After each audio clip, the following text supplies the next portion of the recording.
காந்தத்தை கண்ட இரும்பு துகள் போல் புலன் இன்பத்தை தேடி ஓடுதே மனம்.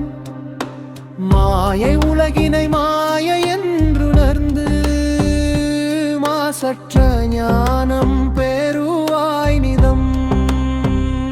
ஜனக மன்னனின் மாளிகை நடுவே ஜொலிக்கும் போக பொருட்கள் சூழவே மயங்கிடவில்லை சுகமுனிவர் அன்று மகா வைராக்கியத்தின் வடிவம் கொண்டு.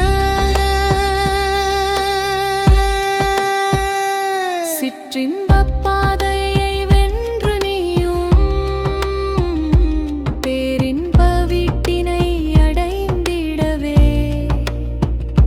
சிற்பவானந்த குருநாதன் காட்டிய நல்வழியில் என்றும் நடந்திடுவாய். ஆசையெனும் மலையினை வீண்டிடாமல் நெஞ்சே வைராக்கியம் கொள்வார்.